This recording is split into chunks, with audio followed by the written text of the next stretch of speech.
Alright, now somebody's got the dryer going. Sorry about that, but I got to get this done because it's New Year's Eve. I hope you guys have a happy New Year's.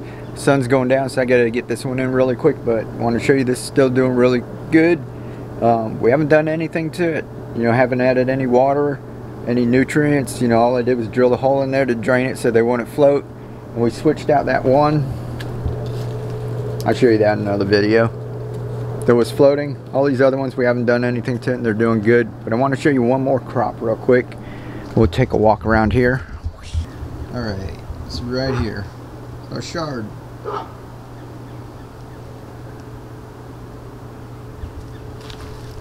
So this is another crop that does really well.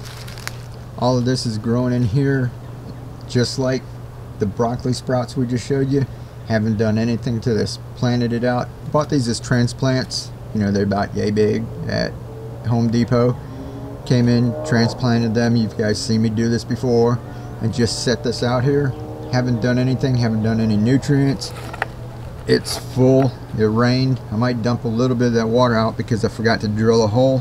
Remember, like we usually do, drill a hole in there. I might come pop a little hole right in there because it just filled all the way up. But I haven't added nutrients, haven't done anything to this, and this is ready to eat. So another carefree crop, done. Now this chard, if I don't let this get flooded, if I drill a hole in here, maybe check the nutrients once in a while, this thing will last almost a year. But now it's starting to get cold. I came out here, we went down almost to freezing one morning, and they were all drooped over, kind of like these over here. But you can always harvest those, and then you'll get fresh new ones growing, all the time, as long as it warms up. And I think we're going to go down in the 40s next week, and then the rest of the week's going to be in the 60s and 70s, so these should still be okay. This guy doesn't really like the cold. You can always take it inside if you want. You can always pop this top off, empty that out, into a 5-gallon bucket or a couple of 5-gallon buckets, take that inside, dump it back in and take that in, so you can actually move these around if you need to. It's really not that hard. I did it during the hurricane. But one thing I want to show you, all I did was put these in here with net cups and a pool noodle just to hold them. Now usually these big ones, 3-inch net cups, I'll put Hydroponic in there and I'll kind of hold them in here a little bit, a little more sturdy. With just that pool noodle, that's really light, so these tend to fall over. But once they get to growing big, it's not really a problem. See, that one's kind of setting up right, so they're kind of right themselves. But usually this is where I use the Hydroponic.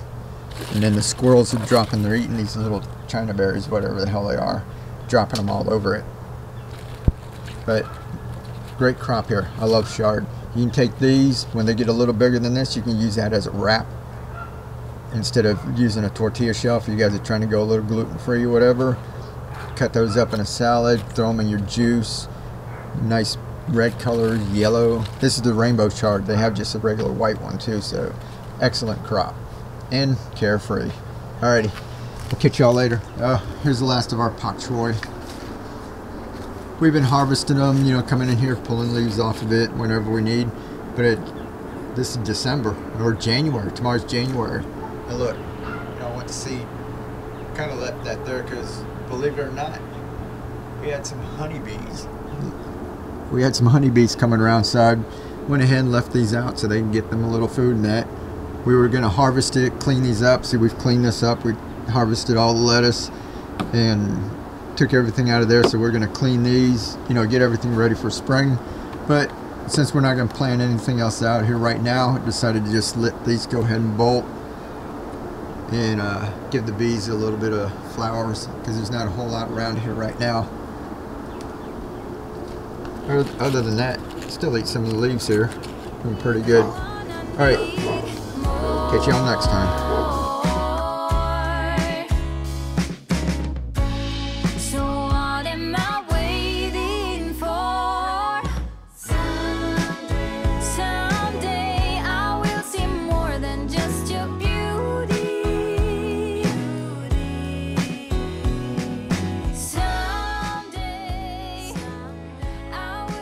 Alright, don't forget, live to inspire, keep on growing. I love y'all.